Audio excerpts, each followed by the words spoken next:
Hello and welcome to the Public Works Committee meeting for the City of Rapid City on Tuesday, January 13th, 2015. I'd like to start with the roll call and determination of quorum, please. Estes. Doyle. Roberts. Scott. Wright. We have a quorum. Thank you. Now is the time to adopt the agenda. Are there any additions or modifications to the agenda by committee members? If not, I'll entertain a motion to adopt. Got a motion by Doyle to adopt the agenda, second by Estes. Any discussion? Seeing none, all in favor? Aye. Any opposed? The agenda has been adopted. Now is a time for general public comment. This is a time for any members of the audience to stand up, give us your opinions or your suggestions on any items that are currently not on this agenda. No items will be added to the agenda unless placed on the agenda by a unanimous vote of the seated committee members. I currently have no speaker request forms. Am I missing anyone? All right, we're going to go ahead and move past general public comment. Now is the time for public comment on consent items on the Public Works agenda for consent items 1 through 10. I currently have no speaker request forms for any agenda items on the consent calendar 1 through 10. Am I missing anyone in the audience? Seeing none, we're going to move on for consideration of consent items 1 through 10. Chair recognizes Alderwoman Doyle. I'd like to pull items number 2 and number 6, please. I've got items number 2 and number 6 pulled. Any other items? Chair recognizes Alderman Wright. Do you want to pull number 9? And item number 9, any other items for separate consideration off the consent calendar? Seeing none, I'll entertain a motion to approve consent items 1 through 10, except items number 2, number 6, and number 9. Second. Got a motion by Estes to approve consent items 1 through 10, except items 2, 6, and 9, second by Doyle. Any further discussion? All in favor? Aye. Any opposed? Those items have been approved. Item number 2 for separate consideration is the status of the Big Sky voluntary annexation and update on street repairs in the annexed areas. Chair recognizes Alderwoman Doyle. Thank you, Madam Chair. I think there are a lot of people curious about this, and I think it'd be good just to have a publicly stated report on or an update on this, if you would, Mr. Wolterstorff. Chair recognizes Public Works Director Mr. Wolterstorff.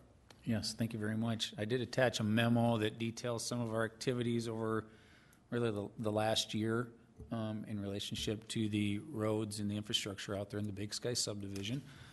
If you recall, last spring, City Council did allocate funding for road repairs out there, contingent on, number 1, that the areas that are not in city limits be annexed prior to us doing those improvements. In the meantime, as we had discussions on annexation out there, we did proceed with the repairs of the roads that are inside city limits. We entered into a contract after going out to bids with Knife River to do some road maintenance work out there, some ADA accessibility issues that we took care of. So as of this fall, those improvements have been completed, and we are still retaining probably around $900,000 of funds that could be used for the remainder of the road repairs in Big Sky. My memo also did outline that at the end of July 30th, we did have a public information meeting out there at West Middle School. We sent notices out to all of the property owners, requested them to come to the meeting so we could give them all the information necessary regarding the funding we had secured for road improvements, the requirement for annexation, and some of those costs associated with annexation. Usually that's a big question. How will taxes impact my property? Really the numbers we saw that annexation has little to no impact at the end of the day when it comes to taxes, simply because our solid waste services that we provide are substantially cheaper than the commercial services they're getting out there. And there's some of the county taxes, library tax, fire tax, and unincorporated road taxes that go off their tax bill once they annex into the city. So there was a couple property owners that stepped forward after that meeting and had volunteered to kind of pass around the annexation petitions. To date, we're only somewhere between 30 to 40% of the necessary signatures to move forward with that annexation. So my understanding is just last week there was a property owner out there that called the community planning office here, and they are going to, I think, renew their efforts to get some signatures. We'll see what happens there. Also, my memo did detail some conversations that I've had with the county commissioners in December. I went to 2 different county commission meetings. They also sent notices out to property owners. Their discussion is more long-term maintenance of the roads. There really are no road districts out there. They don't do snow removal. They have not taken those roads onto their system. So really what you have is a set of private roadways and public right-of-way. So nobody's maintaining the roads. There's no entity in charge of the roadways out there. There's no homeowners association. So the county is really encouraging the homeowners out there to annex into the city so that there is an entity in place long-term to maintain those roads for them. So that's where we are today. Thank you, Terry. Is there a time by which the petition effort would be stopped? And then it is what it is? I don't really know that there's a timeline on it, other than the fact that I let the homeowners out there know last summer that, look, the city council has allocated funding for these road improvements, but take advantage of it, because we're not just going to sit on this money for a long time, because we have other needs in the city too. So if they aren't willing to step up and annex into the city, I'll gladly come back to the city, and we'll find other places to utilize that for infrastructure repairs. Is that something we need to discuss then, putting a deadline on that effort? Or then would we ever consider taking the forced annexation route on this particular issue? I guess really that's a council action at this point. I'd prefer to wait and see what response we get from this renewed effort by some of the property owners out there, and I think the ball is rolling again. Also, there's been some discussion on whether we would do another kind of concerted effort on the city's part to maybe do a mailing out there and try to get that information out there again to them. So I don't know if we're ready to set a drop dead date for them, but it's something by, I think, early summer we should have the discussion if we don't hear back from them. Okay, thank you. Chair recognizes Alderman Wright. I think there's some confusion on this issue that needs to be clarified, and I'm going to bring it off the agenda for discussion Monday night also. I attended the first meeting with the county commission also, and I walked away with the understanding that their intent was that that's not on their system. They're not going to do snow removal unless it's an emergency and it's approved by the commissioner of the county commission. I believe that was the way it was, and they are not going to do any maintenance whatsoever on the system because it's not part of their county. And they're also moving towards, I think, directing the city to take care of it because we had approved the subdivision. I don't know where that went because it was after they were discussing it when I left. I think that everybody needs to make it clear that we cannot expend resources in street maintenance, that kind of stuff, unless it's within the city limits, correct? That's correct. In the follow-up meeting we had in mid-December, we made that very clear. In my opinion, the city and the county are definitely on the same page here. We made it clear to the property owners that the city's not going to maintain the roads because they're not in city limits. We can't do it. Yeah, correct. It is because we don't want to, we can't. That's correct. And the county has not accepted it on the road system, and they're not going to. They made that very clear that these are private roadways out there that they need to either form a road district or annex into the city if they want long-term maintenance on their streets. Thank you. We'll have more discussion Monday. Thank you. I'm done. Chair recognizes Alderman Estes. Thank you, Madam Chair. Can I ask a question of our city attorney, Joel? Yes. Joel, if in a situation like this where you have a volunteer group of residents and they're out trying to do a petition for annexation, do you happen to know, I mean, from the time they start, are they good forever, or can you speak to that, please? Well, I might look. There might be some provision as far as how long the signature is valid. But I'm kind of with Terry. I wouldn't put an arbitrary deadline on it at this point. We'll have to look at it. If there's some signatures, at least at that point you have the names, and it's a little different than a normal petition in that you know where the people live, and maybe we could reach out to those people whose signatures, if they were invalid, and and get them to come in and re-sign it. But at some point, it's either going to happen or it's going to be clear it's run out of steam, and then you're going to have a decision to make. And I think staff will keep monitoring it, and when we feel it's reached that point, we'll come back to you. And you can either say, well, we tried and nothing happened, or you can start discussing potentially doing an involuntary annexation or look at maybe some other options. I'm not necessarily sure what all those are at this point. Thank you. I guess I watched the last meeting that they had at the county courthouse, watched most of the tape, and it appeared to me that once, that there was an effort to try to get some signatures for a voluntary annexation, and then it kind of dwindled because of the misunderstanding of what how their property taxes be impacted, and then I was made aware that I believe the county auditor gave a presentation at that meeting, and when some of the road district stuff comes off, and the city garbage is less expensive than what they're paying, that actually it's about a wash, and I don't know it firsthand, but I know it second or third hand that I think we're going to see a more of a effort from them to try to get these signatures and get annexed in. That's my belief, anyway. Okay, currently I do not have a motion on the floor. I'll entertain a motion to acknowledge this discussion. Got a motion by Doyle to acknowledge the status of the Big Sky voluntary annexation and update on street repairs in the annexed areas. Second by Estes. Any further discussion? Seeing none, all in favor of acknowledging this discussion? Aye. Any opposed? Item 2 has been acknowledged. Item number 6. Item number 6 is the water service agreement between the City of Rapid City and the City of Box Elder. Chair recognizes Alderwoman Doyle. Thank you, Madam Chair. Again, I would just like to have a public explanation of what this is, so we can have it on the record. Chair recognizes Public Works Director Terry Wolsterstorff. Yes, thank you.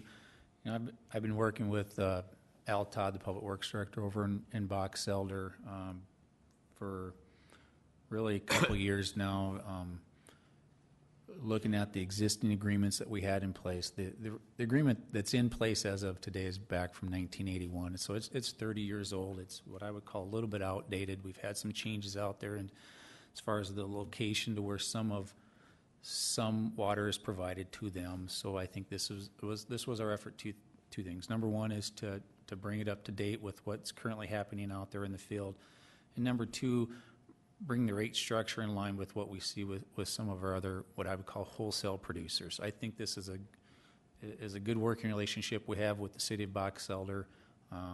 Just within the last year, we've traded some service areas with them, if you recall that, for a few properties that are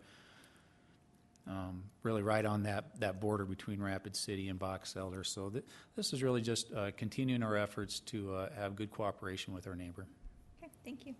Are there anything specific that is significantly changed in this agreement, Terry? I tell you what, the original agreement actually charged Box Elder 3 times the rate from Rapid City's rate. This one brings it in line with what we see with like Rapid Valley Sanitary District. It charges them the wholesale rate that is established in our ordinances for a water user. Keep in mind it's really emergency purposes. 2014 they didn't use any water from us, so it's only if they have a water main break in such a location that they can't get it fixed immediately, and they want to get some of those water users online right away. All right, thank you. I currently do not have a motion on the floor for acknowledging or approving this agreement. I've got a motion by Estes to approve the water service agreement between the City of Rapid City and the City of Box Elder, second by Doyle. Any further discussion? Seeing none, all in favor? Aye. Any opposed? Motion carries. Item number 9 is to authorize the mayor and finance officer to sign the lease agreement between the City of Rapid City and Soccer Rapid City for the soccer complex. Chair recognizes Alderman Wright. I make a motion to approve, and with a second, I would ask Jeff to explain what this is about. I've got a motion to approve item number 9 by Alderman Wright, second by Alderman Roberts, and Mr. Bigler, the floor is yours. This item is the lease agreement for the soccer complex on Elkvale Road. And this is an agreement between the city, as it states in the title, between the city and Saco Rapid City. And it is a lease agreement with the first initial period expiring at the end of May in 2019, with then the exclusive rights for renewal of 2 successive 10-year periods after that. And this is for the 80-acre parcel that's out there that was set aside for recreational purposes. This lease agreement is actually for the east half of that site, for just over 40 acres.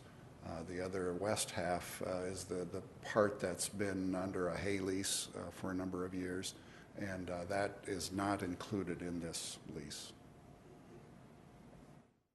Alderman Wright, you still have the floor. Thank you. And the lease is also necessary for them to get a permit and proceed with construction. That is They're part of correct, them. yeah, in order Thank for you. them to receive construction permits for their concession restroom building, there must be an agreement in place between the city and Saco Rapid City. Any further discussion? Seeing none, there is a motion to approve on the floor. All in favor? Aye. Any opposed? Motion carries. That concludes the consent calendar. We're now on to public comment for non-consent items. There is only one item on the non-consent calendar for the Public Works meeting today, and that is item number 11. I do have 4 speaker request forms. Item number 11 is the discussion of cross-country skiing at Meadowbrook Golf Course. This is being brought forward by Alderman Wright. First speaker request is Mark Magbulant, if I'm saying that. Thank you. Sorry about that. That's fine. If you could approach the podium, state your name and your affiliation with the city, and you have 3 minutes. The light indicator up here for our public comment speakers, the green light means go, yellow means you have about 30 seconds, and red, we ask you to wrap up your comments. Okay. I'm against allowing cross-country skiers and... I'm sorry, could you please state your name and your affiliation with the city before you start? Mark Magbuhat with the city. Okay. Just a homeowner in the city. Belong to the Meadowbrook Golf Course Association, and I am a board member with the golf course. Thank you. 3 minutes is yours. Okay. I'm against allowing cross-country skiing, and at the time that we heard about this was the big bite tire. They were going to allow that on the golf course also. I'm going to start with, I'm a snowboarder, I snow ski, I do mountain biking, and I'm also a golfer. So as you know, Rapid City weather is very unpredictable. We live in a banana belt situation. Just like last October of 2013, that big snowstorm, it came, and by the end of the week, it was all melted. So the snow base that we have within Rapid City is not very reliable. Even if you look at the paper for the weather section, it says that we've had 12 inches more snow this season than what we normally have. Well, if you look outside, you can see grass on top of the snow. I mean, it's just not, the snow base is just not there. There are alternatives for these so-called cross-country skiers. There's trails up north. We send our skiers, we send our snowboarders, we send everybody up north where it stays nice and cold and the snow stays a little bit longer than Rapid City. I believe that the golf course is part of the enterprise fund, to where the members and the fees that are collected operate Meadowbrook Golf Course as far as maintenance and things like that. I believe that we should have a say what goes on in that golf course, because these big mountain bike tires that are 3 or 4 inches wide are knobby tires, and they are very destructive when you have a course or a layout that you're going to try and steer these people around. It's just continuous wear and tear on the golf course. They said that they're going to rope them off. I'm not sure if that's true or not. I believe that Meadowbrook is part of the enterprise fund that I said, and we all pay for the use of the facility. It's a pay-for-use facilities. Even with the signs that are posted on the edge of the golf course that says no walkers, no dogs, no nothing, you still see them out there, and we still have to chase them off. And until it's taken care of or monitored, then the people are still going to use that facility. where we are paying for the use of that facility. Therefore, I'm against the skiing. I'm against the big bike tire use on the golf course, and I believe there's an ordinance in place that says that it's supposed to be a pay-for-use for golfing. It says nothing about pay-for-use for cross-country skiing, walkers, dogs, etc. I mean, there are alternatives that these people have parks all over the city that they can go use if they want to do that. We pay for the use of that golf course, and I believe that we should have a say on what goes on the golf course. That's good. Thank you. Thank you, sir. Next speaker request form is Craig Weber. Sir, if you could approach the podium, state your name and your affiliation with the city, and you have 3 minutes. Thank you very much. My name is Craig Weber. I've lived out here since 1968. I've been playing on that golf course since '68. I do not agree with bringing golfers on that golf course. As Mark so nicely stated, I pay to play on that golf course. I've heard nothing about charging anybody if it's approved to let them golfers come or let the skiers come on our golf course. It costs me approximately $900 a year, probably a little bit more, but I'll use the $900 figure. And I get about 9 months of good golf out there, so that's $100 a month. So if you people are going to approve allowing skiers, then I want them charged $100 a month also, the same thing that I have to pay. No freebies. And as Mark said, they're just going to tear up the golf course. Today there was a person, as Mark said, there's not supposed to be anybody out there with dogs or whatever. Today, when I was out at the golf course, at the restaurant, somebody was out there walking. Tuesdays and Thursdays, the group that I belong to, the Chicago golfing group, we see cross-country skiers out there all the time. Nobody asked them to leave. And as Mark said, there's an ordinance that says that's not supposed to be. If you approve this, how are you going to control it? Are you going to have to spend money and hire somebody to be out there every day to control where they go? Who's allowed on there? Are they allowed? If they get charged, you're going to have a ticket that they can prove that they've paid. So if you approve this, I would like to see at least $100 a person to be able to ski or ride a knobby bike out on our golf course. It's just not correct to allow them out there. Thank you. Thank you. Next speaker request form is Tom Johnson. Again, sir, if you'd please approach the podium, state your name and your affiliation with the city, and you have 3 minutes. Thank you. My name is Tom Johnson. I'm a golfer, citizen of Rapid City. Also on the Meadowbrook Men's Association Committee. I'd just like to say recently we've formed a committee with the Parks Department and Jeff and Doug Lowe for the purpose of improving Meadowbrook Golf Course.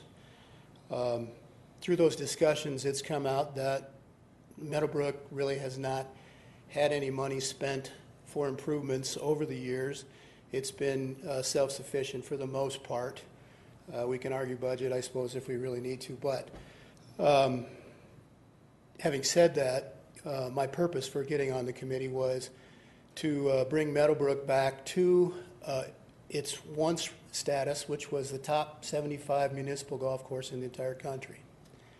At this stage, I could clearly say that Meadowbrook Golf Course is probably not the top golf course in the city, let alone top 75 in the country. I think that we can improve Meadowbrook and regain some of that stature. Having said all that, I think the original discussion meeting with the Parks Board, there was a brief paragraph on what they wanted to allow the skiing and the biking. And in that brief paragraph that the Parks Department put out, there was a statement saying they could not allow the biking and the skiing this year because of the newly completed bunker renovations and all the fresh sod that was put down to improve the course. My point in bringing that up is if this activity would destroy this sod this year, there's no reason it wouldn't destroy it next year. And then we're back to doing an activity on the course that is not going to take us to improve the course, but is going to be detrimental to the course. I gave it some thought since that meeting, and all I can come up with is there is really no positive impact to the golf course that this activity would have to the golf course. Therefore, I'm against allowing this. I think there's plenty of options and opportunities for cross-country skiers. You've got a bike path that goes through the entire city if you want to cross-country ski clean through the whole town. There's plenty of parks. There's plenty of places up in the hills for cross-country skiing. Knobby-tired fat bike riding. I mean, they don't even allow knobby tires on golf courses, so on the golf carts on the golf course. So with that said, I'm going to say that the Men's Association is pretty much against this activity. Thank you. Thank you. And I have one more speaker request form. Judith Kennedy. Ma'am, again, if you approach the podium and state your name and your affiliation to the city, and you'll have 3 minutes.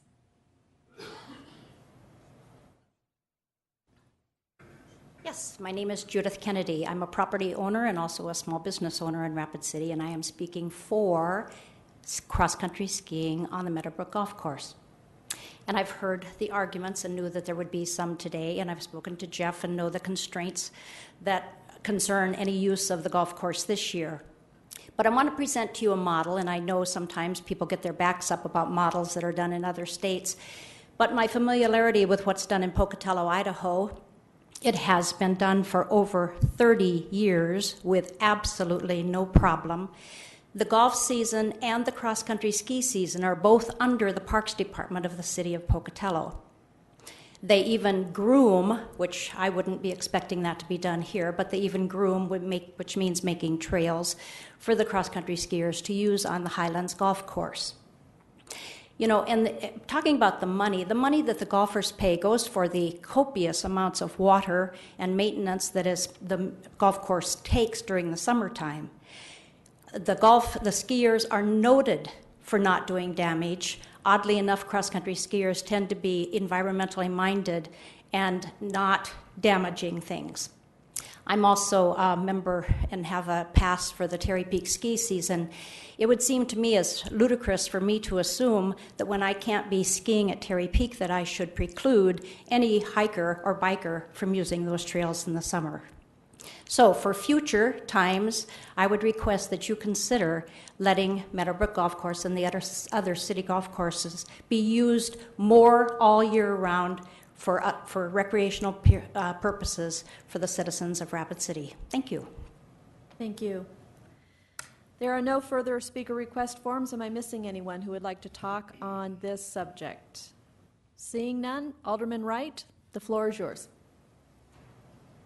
Thank you. The request for knobby tires, that's the first time I heard about it. I don't know where it came from. But the cross-country skiing, I would like this to go to council for discussion so that everybody can hear both sides. Is that fair? Are you making a motion to send to council without recommendation? I spoke before I made the motion, so I don't know if I can, but that's what I'd like to see happen.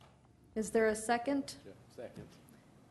I've got a motion by Wright to send item number 11, which is a discussion on cross-country skiing at Meadowbrook Golf Course, to council without recommendation. Second by Roberts. Alderman Wright, you still have the floor. I'm done. Thank you.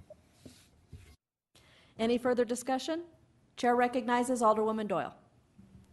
Thank you, Madam Chair. I'm just curious, since for, I think, the majority of the council, this would be the first time we're hearing about this, to just go hash out and have a live debate on Monday night without any background information. I think it would be prudent to have some information from Parks and Rec and how far they've brought that issue, and give us some time to sit with it and study it before just having a free-for-all Monday. Personally, there's my 2 cents. So what I'm hearing is I currently have a motion on the floor to send to council without recommendation. We can have a substitute motion made to continue this item at Public Works for 2 weeks and allow the Parks and Recs Department to provide some information and updates as far as what was done. That would take a motion from a seated committee member. Chair recognizes Alderman Wright. I guess I have no problem with that, but rather than 2 weeks, which isn't enough, I kind of wanted the council, and I guess they could tune into this meeting if they wish, to hear with the opinions. And ultimately, I think this needs to go to our staff and to the Meadowbrook Golf Course and to others interested, and they have a period of time to come back to us with a recommendation of the plan. The one problem we have with this committee process is the other side of the house, the other 5, don't hear anything about it until it comes back. That was my concern. And this is a relatively new, I think it's of interest, and why not?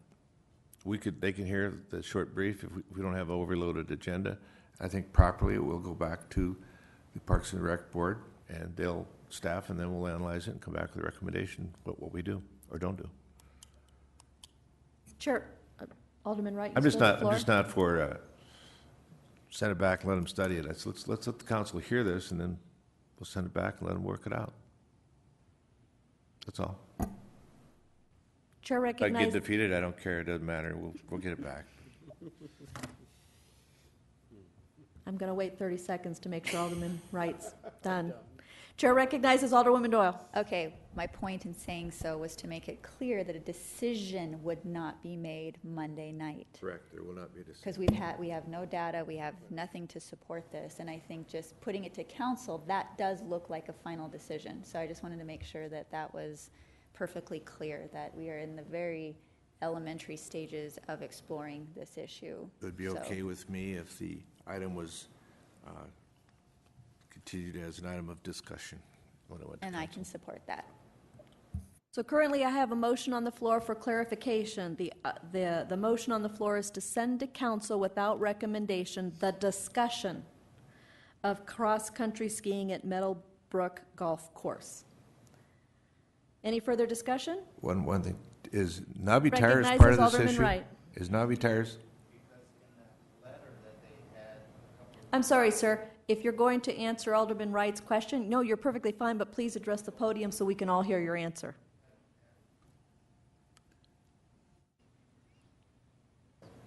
And please restate your name again. Mark Magbuhat. We attended the board advisory meeting last Thursday, and there was a document from the December 11th, which I don't have, that stated they were going to allow cross-country skiing and big bike tires on the golf course. Okay. I guess- Nothing. These big bike tires, if you look at them, are knobby tires that will just tear up the turf on the golf course. So if the item was going to be continued to show as a discussion, to clarify it for anyone in the community that pays attention to the agenda, wants to attend, we should reflect it as a discussion on cross-country skiing. And if staff and whatever wants it, we can also include the, what do you call it? Is it mountain bike tire vehicle? Huh? Mountain bike utilization. Let's put both of them on there so everybody understands it. And I have no problem with that. So we're going to talk about cross-country skiing, and we're going to talk about mountain bike riding on the golf course. Correct? Chair will recognize Public Works, Parks and Recreation Director Jeff Bigler to try to clarify what Alderman Wright is trying to send to council for discussion. Public Works, I got a promotion. Or demotion. Just for clarification, what had come up at the December meeting was we had received a couple of calls from individuals interested in cross-country skiing at the golf course, and also discussing another outdoor recreational opportunity of fat biking. And fat bikes, you've probably seen them around town. They're not like a mountain bike tire. They're a very large pneumatic tire, which is very springy. And riders use those during the winter time and ride through the snow. And they work marvelously through the snow. I'm not that familiar with the how those work, and I'm not familiar with the extent of any kind of damage or non-damage they cause when they work. But what I wanted to stress was that This was an idea that just came up to us from members of the public, and we brought it to the park board just because that's our obligation. One of our obligations in the Parks Department is to explore all recreational opportunities for the residents of Rapid City. And when we get a request from the public on something that we're currently not doing, we'll bring that forward for discussion. And that's where we are today. We've not made any determination of allowing skiing or cross-country or fat biking on the golf course or anywhere else. This is just a discussion that's taking place, a very preliminary discussion, to try and vet these ideas, and that's where we are today. Mr. Biegler, Alderman Wright posed the question, should the discussion items for Monday night's City Council agenda include the fat tire biking during the winter as well as the cross-country, or just the cross-country I would skiing? just say outdoor, winter recreational opportunities probably, because I think along with cross-country skiing, certainly snowshoeing could be a possibility. Any of those things could be a possibility. And so I think as far as the item that Alderman Wright brought forward, that was specifically a cross-country skiing that was brought forward by a constituent. However, it's worthwhile to discuss all of the outdoor recreational opportunities for wintertime as long as we've got this item on the agenda. Alderman Wright, would you like to make a friendly amendment to your motion to change it to the discussion on cross-country skiing at Meadowbrook Golf Course and other winter recreational park and rec opportunities? Let's just make a discussion of winter activities at Meadowbrook Golf Course. I think we, just for clarification and carrying an agenda item over, I think we need to just add to it and leave the cross-country on there. We'll reflect the discussion on cross-country skiing and other winter activities at Meadowbrook Golf Course. Do we want to limit it to Meadowbrook Golf Course? Sorry, just a second. I'm sorry, we're changing things Okay. around, but I have no problem with the discussion on cross-country skiing and winter activities at Meadowbrook Golf Course. If that's the way it comes forward, it's okay. And is that okay to this, with the seconder?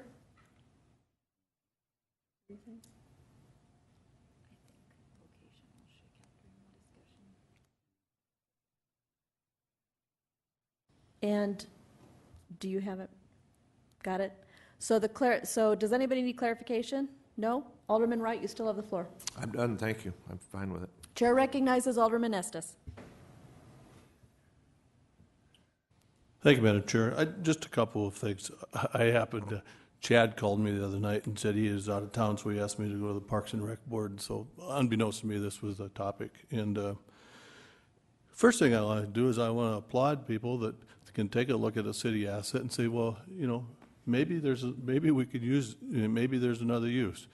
I think that's nice. Number two is you know, we talk about damaging the turf, obviously, and I agree, we are in a banana belt and we don't have a very reliable snowpack, but sometimes we do, and obviously you're not going to or what do you call it, cross-country ski if there's not snowpack. You know, and as I understand, in these places they delineate the trails totally off of the playing surfaces. And yeah, probably somebody would have to monitor it to make sure that people stay within the trails. And as far as the money, we haven't got that far yet. You know, it's just I get a little bit nervous that we have a shootout at the OK Corral just because somebody floats an idea that sometimes it might be a good one. So anyway, that's I will vote for this motion. Thanks. Any further questions from the seated committee members? If not, Jeff, there was some comment in the public comment section regarding the golfers having input into what happens on the greens because it is an enterprise fund. Is there an agreement between the Golfers Association and the Parks and Rec Department that allows them a say in the operation of the Meadowbrook Golf? Well, there's no agreement per se, but we like to include the user groups for these particular facilities, and I think our Rec Division Manager Doug Lowe's done a good job in trying to bring the Golf Association into some of the discussions that we've had regarding the golf course. So.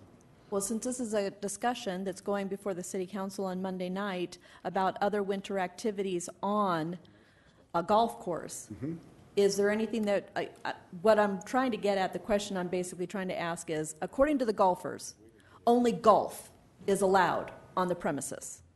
Is there anything in the enterprise or the ordinance or anything else that says only golf is allowed on the premise and no one else is allowed on the golf course? The ordinance is really limited in what it states, and I'm paraphrasing here, but it states that something like only people cannot access the golf tees and greens. Oh, you've got it right here. Thank you. No person shall go upon any fairway, tee, or green of the municipal golf course unless he or she first pays the required fee for playing golf.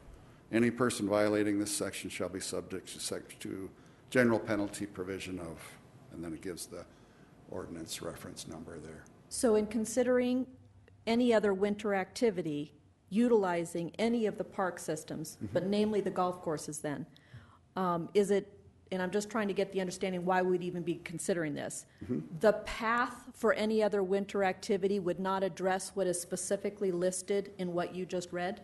Is that what I'm understanding? Well, I think it could be interpreted that the areas that are not the fairway, tees, or greens would be available for other activity. Okay, and thank you. That's what I was trying to get to. So there is a portion of the geographical area of the Middlebrook that would lend itself to other winter activities. Yes, technically that is the case, and certainly any other activities that we would consider out there would take into account the protection of the golf course and the golfing portions of the course. Thank you. I just was trying to get that, as Alderwoman Doyle had premised this discussion, is that I think we needed more information, like why would we even be discussing this if the golf course was not amenable to other activities? And what we're hearing is there's some gray area here. So the discussion seems, in my mind, valid. So any other questions from committee members? And thank you, Mr. Bigler, for the updates. Sure. And thank you for the golfers who came to give their opinions today. And thank you for the cross-country representative who came and gave opinions. Chair recognizes Alderman Wright.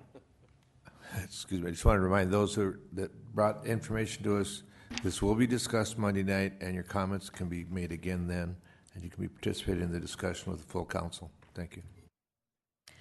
Thank you. Seeing no other committee members,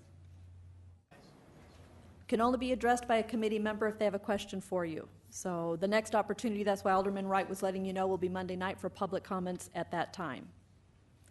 Any other committee members with questions? Discussion? Seeing none, we do have a motion on the floor. All in favor? Aye. Any opposed? Motion carries. I'll entertain a motion to adjourn. So moved. Got a motion by Roberts to adjourn, second by Estes. All in favor? Aye. Any opposed? Motion carries. Thank you, everyone.